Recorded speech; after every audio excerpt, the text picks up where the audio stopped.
नमस्कार, स्वागत है आपका। आप देख रहे हैं महाबहस में, हुआ आपके साथ अमित गर्ग शुक्ला। पिछले कई चुनाव से लगातार चुनावी फजीहत झेलती आ रही बहुजन समाज पार्टी को हरियाणा और जम्मू कश्मीर चुनाव में भी निराशा हाथ लगी। पिछले कई चुनाव बीएसपी ने अकेले लड़े तो नाकाम रही। इस बार हरियाणा में आईएनएलडी के साथ गठबंधन किया तो भी कोई असर नहीं पड़ा। नतीजों से निराश मायावती ने हार का ठीकरा सहयोगी दलों पर फोड़ते हुए कहा कि बीएसपी का वोट तो ट्रांसफर होता है, लेकिन गठबंधन के साथियों में क्षमता नहीं है कि हमें वोट दिला पाएं।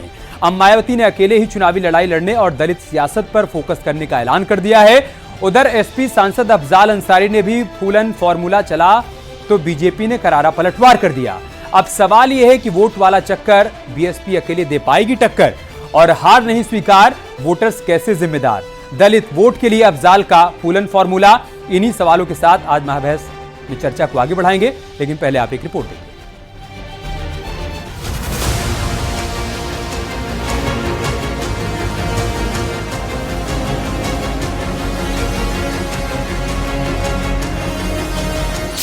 मायावती का दलित प्लान, नहीं चाहिए गठबंधन एहसान।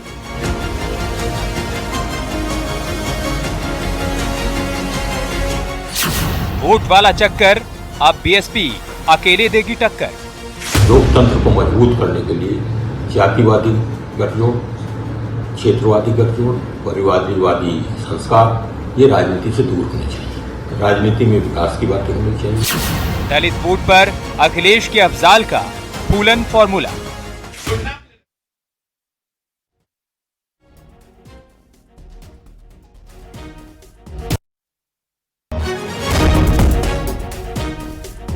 हमारे साथ जुड़ चुके हैं अनिला सिंह जी, हमारे साथ जुड़ चुके हैं प्रवक्ता हैं भारतीय जनता पार्टी की। नेहा यादव हमारे साथ जुड़ चुके हैं, प्रवक्ता हैं समाजवादी पार्टी की। तमजीद अहमद हमारे साथ जुड़ चुके हैं, आप कांग्रेस पार्टी के प्रवक्ता हैं। सुशील गौतम हमारे साथ जुड़ चुके हैं, बीएसपी समर्थक हैं। परमवीर सिंह जी हमारे साथ जुड़ चुके हैं, आप राजनीतिक विश्लेषक हैं। बहुत बहुत स्वागत है आप सभी का। सुशील गौतम जी, मैं शुरुआत आपसे ही कर रहा हूं। मायावती जी कह रही है कि अब हम एकला चलेंगे भाई साहब, क्योंकि हमने सबके साथ चलकर देख लिया, कोई फायदा हुआ नहीं। अब सवाल यह है कि ये मैसेज आप सहयोगी दलों को दे रहे हैं जिनके साथ आपने अलग अलग चुनाव में गठबंधन किया, अपने वोटर्स को दे रहे हैं, या अपने आप को दे रहे हैं, अपने आप को समझा रहे हैं कि नहीं अब किसी को साथ लेने की जरूरत नहीं, अकेले ही चलेंगे।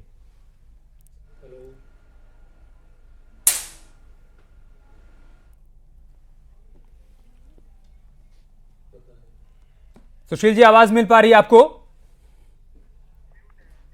जी जी, अगर आपने सवाल सुना हो, मेरा सवाल ये है कि आप ये जो मैसेज दे रहे हैं, मतलब मायावती की तरफ से जो मैसेज दिया जा रहा है, ये वोटर्स को दिया जा रहा है कि आप अकेले चलेंगे, अपने सहयोगी दलों को दिया जा रहा है जिनके साथ आपने अलग अलग चुनाव में गठबंधन किया, या अपने आप को ही समझा रहे हैं कि बहुत हो गया गठबंधन, अब अकेले चल के देखते हैं?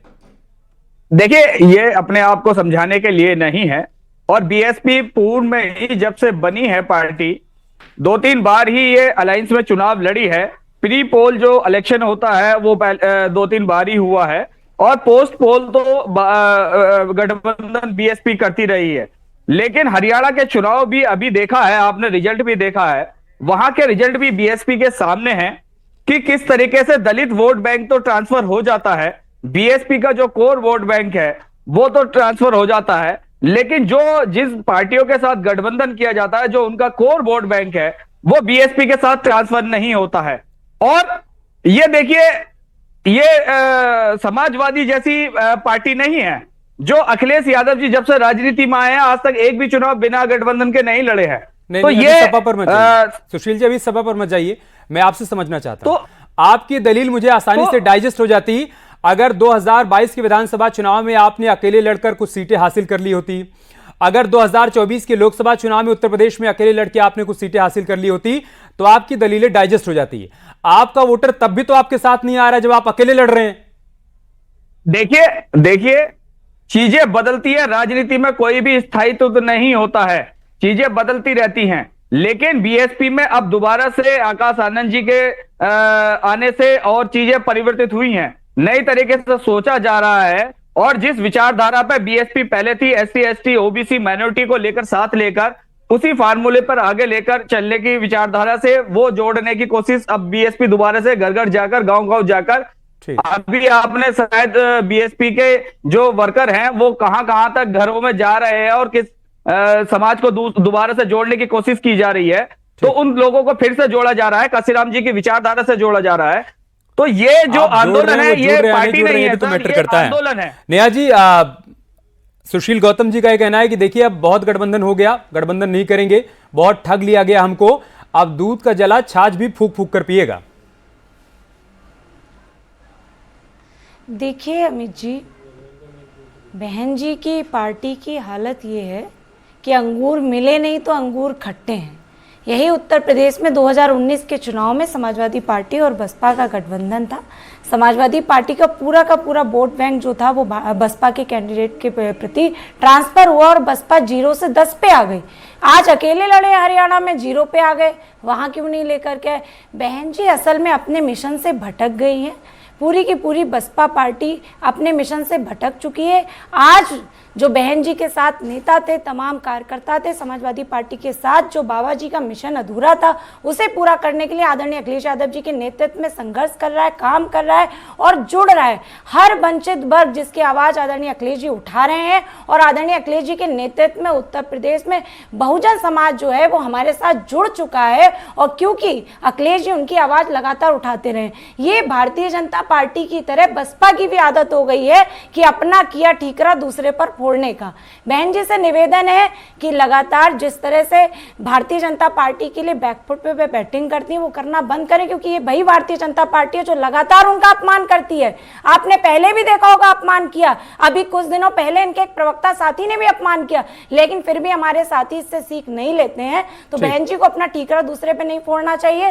पहली बात, अपने संगठन पे काम करना चाहिए। दूसरी बात, तीसरी बात, समाजवादी पार्टी पे आरोप प्रत्यारोप मत लगाइए। आपको हरियाणा चुनाव में ये हमने दिलाने का नहीं सुशील जी, मैं आपको काउंटर का मौका दूंगा, पहले मैं सारे मेहमानों को चर्चा में शामिल कर लूं, उसके बाद सुशील जी। नो, नेहा जी मैं आऊंगा आपके पास।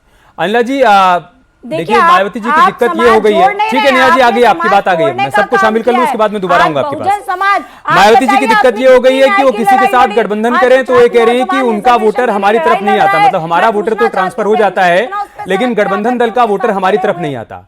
और अगर अकेले लड़े तो फिर नेहा जी और समाजवादी पार्टी उनके ऊपर ये आरोप लगाती है कि वो तो आपके लिए बैटिंग करती हैं, वो आपके लिए चुनाव में मैदान में उतरी है, मतलब वोट कटवा के तौर पर चुनाव लड़ रही हैं।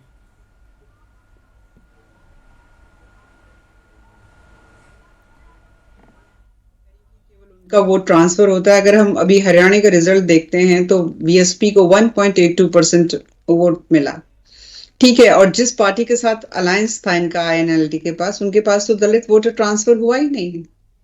हम जानते हैं कि दलित वोटर जो है किन दो बड़ी पार्टियों के बीच में बटा है, तो ये तो वो नहीं कह सकती है कि मेरा वोट ट्रांसफर हो जाता है और हमें दूसरे का वोट नहीं मिल पाता है। गिरेबान में झांकना चाहिए कि गलती कहाँ हो रही है, इसमें कोई दो राय नहीं है। वो एक बड़ा दलित चेहरा है, इसमें कोई दो राय नहीं है कि एक जिस बैकग्राउंड से उठकर वो उत्तर प्रदेश के मुख्यमंत्री के रूप में अपने आप को स्थापित किया, उन्होंने बहुत संघर्ष किया और मैं उसका सम्मान करती हूँ। परंतु घर में बैठकर राजनीति नहीं होती है। आप एक राजनीतिक दल की मुखिया हैं, आप घर में बैठ जाओ, आप अपने भतीजे को पूरी कमान दे दो कि अब तुम पार्टी चलाओ और फिर मैं तो किसी से पार्टनरशिप नहीं करूंगी, मैं अकेले रहूंगी, मखौल नहीं है। और उत्तर प्रदेश की खासतौर से मैं बात करूं, उत्तर प्रदेश तो प्रदेश क्या पूरा देश है, 25 करोड़ की आबादी वाला यूरोप समाज है इस प्रदेश में। वहां पर अपने फैक्ट्स चेक करो, फैक्ट चेकिंग अपनी करो, दूसरों के ऊपर आरोप लगाना बेकार है। वैसे तो मैं एक बात बता दूं अमित जी, यहां कोई कुछ भी कहता रहे, उत्तर प्रदेश में भारतीय जनता पार्टी की सत्ता जो है आने वाले सालों में रहेगी ही रहेगी। ना समाजवादी पार्टी कांग्रेस आएंगे, ना बीएसपी समाजवादी पार्टी कांग्रेस आएंगे। मुंगेरी लाल की हसीन सपने हैं, देख रहे हैं, देखने दीजिए। सुशील जी काउंटर करना चाहते हैं, नेहा जी मुस्कुरा रहे हैं, आप दोनों के पास आऊंगा, लेकिन दो और मेहमान बच्चे हैं उनको मैं जल्दी से शामिल कर लूं। तमजीद साहब, मायावती जी ने कह दिया कि हम किसी के साथ गठबंधन नहीं करेंगे और दूसरी तरफ अखिलेश यादव ने उपचुनाव के 10 सीटों में से 6 पर प्रत्याशी घोषित कर दिए, 4 बची हैं, उसमें भी चर्चा करके तय करेंगे आपको दें या ना दें। और मायावती जी ने संकेत दे दिया कि भाई साहब हम किसी के साथ गठबंधन करेंगे नहीं। कल को समाजवादी पार्टी के साथ अगर आपका गठबंधन टूटता है तो बीएसपी की तरफ से संकेत बहुत साफ है, हम आपके साथ नहीं आएंगे। कोई नुकसान फायदा होगा आपको? अमित जी नमस्कार और सारे पैनलिस्ट साथियों को मेरा नमस्कार। देखिए मायावती जी एक बेहद कद्दावर नेता थी और है, निश्चित रूप से उनका हम लोग सम्मान करते हैं, लेकिन मायावती जी को यह समझना पड़ेगा कि उनकी पार्टी के अवसान का कारण क्या हुआ, उनकी पार्टी क्यों इस तरीके से गर्त में चली गई। उनको एक बार फिर बैक टू बेसिक्स जाना चाहिए। कांसी राम जी ने जो विचार के साथ इस पार्टी की शुरुआत किया था वो समझना चाहिए कि एक दलित जो एट्रोसिटीज थी, उन सब चीजों को लेकर जो कांसीराम जी ने एक विचार बनाया था, वो विचार कहाँ रह गया। भारतीय जनता पार्टी के लोगों ने पूरे चुनाव में ये कहा कि 400 सीटें दीजिए, इस संविधान की हम हत्या कर देंगे। मायावती जी कहाँ थी? कहीं नहीं थी। लगातार दलितों पे अत्याचार हुआ। अगर आप देखेंगे तो उत्तर प्रदेश के अंदर अगर मैं बात करूं तो सबसे ज्यादा अगर दलितों के खिलाफ अपराध हो रहा है तो उत्तर प्रदेश में हो रहा है। But where is Mayawati ji? Mayawati ji कहीं नहीं नजर आ रही है। हाथरस में दलित की बेटी को किस तरीके से रातों रात जला दिया गया, वेयर वॉज मायावती जी? मायावती जी कहीं नहीं थी।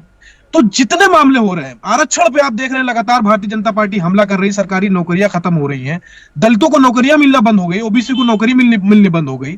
लेटरल एंट्री के जरिए जिस तरीके से हमला किया गया संविधान पे, तो संविधान पे जो लगातार भारतीय जनता पार्टी और आरएसएस ने हमला किया, उसके खिलाफ लोग ढूंढ रहे थे मायावती जी कहाँ है। मायावती जी नजर नहीं आ रही थी। नजर कौन आ रहा था? राहुल गांधी जी नजर आ रहे थे। संविधान की किताब लेके पूरे देश के अंदर 4000 किलोमीटर की जो यात्रा की संविधान बचाने की राहुल गांधी जी ने, भारत जोड़ो जो यात्रा की थी, राहुल गांधी जी नजर आ रहे थे। इंडिया गठबंधन दल के नेता नजर आ रहे थे।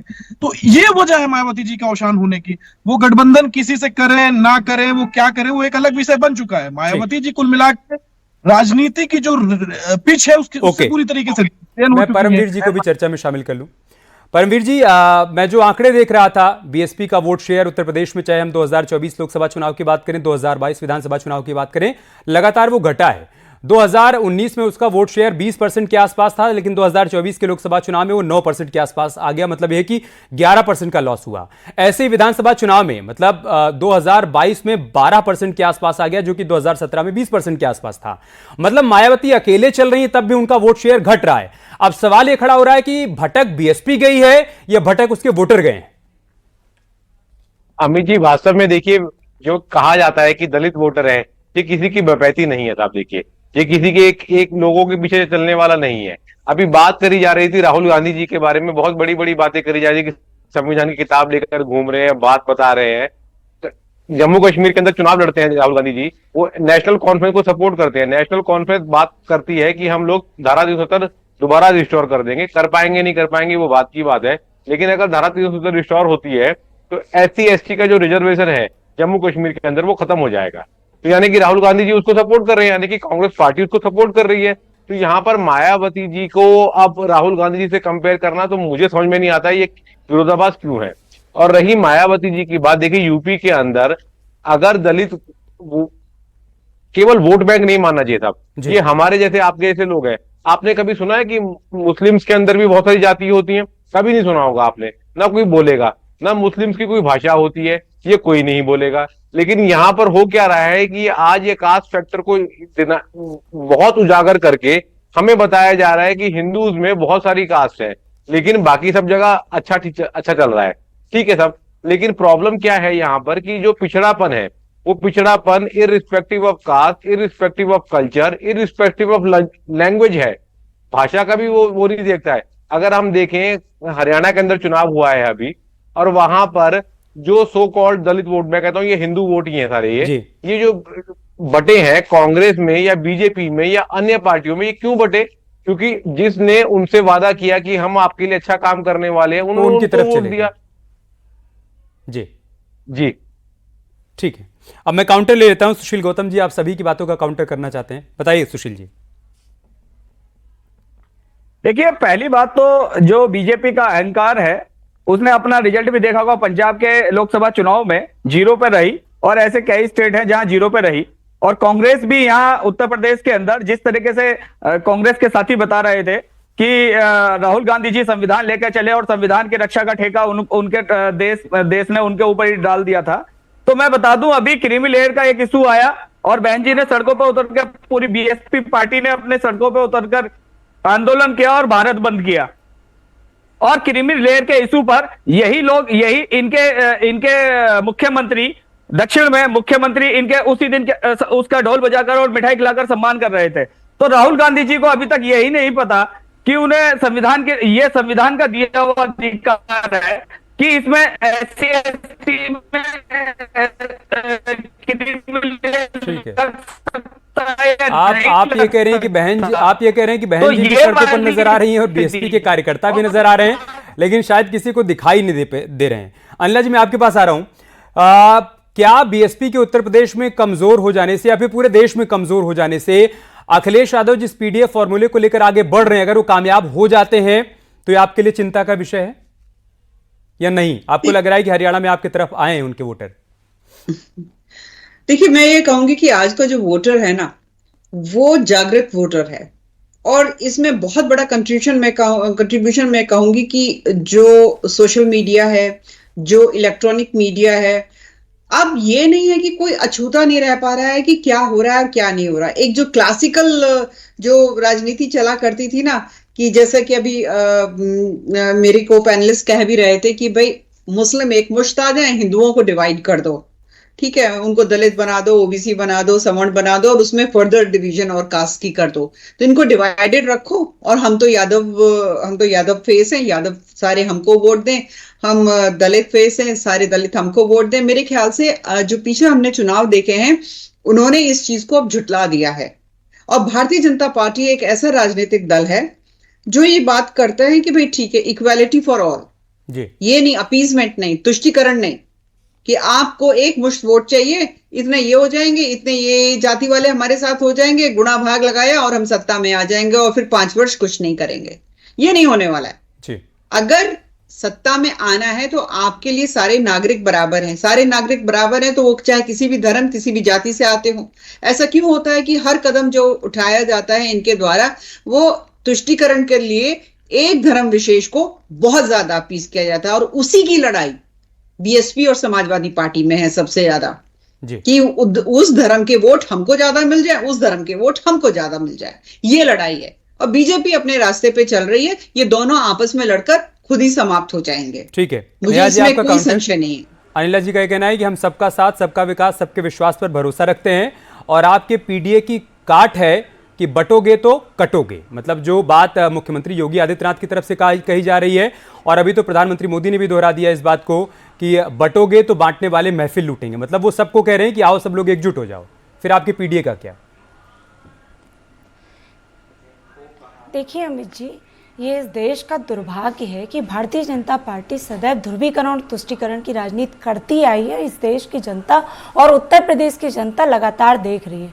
अभी अनिला सिंह जी ने कहा कि लड़ाई किसकी है, यादव की नहीं। मैं पूछना चाहती हूँ, ठाकुर का वोट आपको चाहिए कि नहीं चाहिए, बता दीजिए, क्योंकि लड़ाई तो साफ तौर पे 80 बनाम 20 की है, लेकिन वो 80% जनता पीडीए की जनता है, शोषित वंचित तबके की जनता है। जो वर्ग जो हमेशा शोषित रहा, वो बहुजन वर्ग जिसका हमेशा अपमान करने का काम भारतीय जनता पार्टी ने कहा, आज उसका नेतृत्व आदरणीय अखिलेश यादव जी कर रहे हैं, तो इन्हें पेट में दर्द हो रहा है, क्योंकि पीडीए के हक की बात मत कर लीजिए। 69,000 शिक्षक भर्ती में कैसे आरक्षण की चोरी हुई, उनके न्याय की लड़ाई आज आदरणीय अखिलेश यादव जी ने लड़ी, आवाज उठाई, लेकिन ये नहीं उठाएंगे क्योंकि इन्हें पीडीए का वोट नहीं चाहिए। ये तो भाई हिंदू मुस्लिम, हिंदुस्तान पाकिस्तान और यही धर्म का मुद्दा इनके लिए सबसे आसान मुद्दा है। ये मुद्दों की लड़ाई नहीं लड़ते। मैं तो कह रही हूं, आप विकास की राजनीति करिए। आदरणीय अखिलेश यादव जी के नेतृत्व में जो सरकार रही, उनके विकास कार्यों की बात कर लीजिए और इस सरकार के विकास कार्यों की बात कर लीजिए, आपको कोई विकास कार्य इस सरकार में नहीं दिखेगा। लेकिन वही मुद्दा, ये जातिवादी लोग हैं, ये सबसे ज्यादा जातिवाद फैलाते हैं।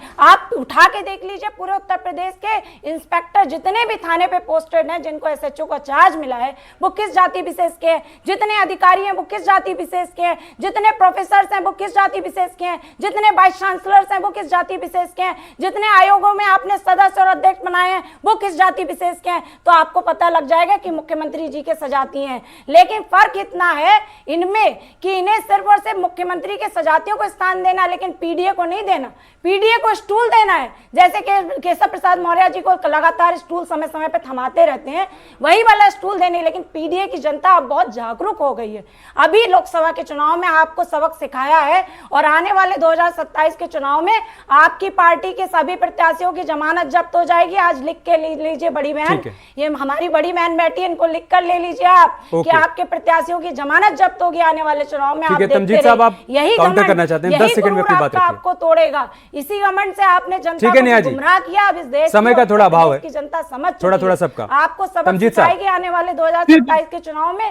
पीडीए की जनता, पीडीए बहुत ठीक है नेहा जी, उस पे गठबंधन के साथी हैं आपके, उनको बोलने दीजिए। जिसका अपमान आपने किया है वो क्लोजिंग कमेंट आपका आपको सबक सिखाएगा।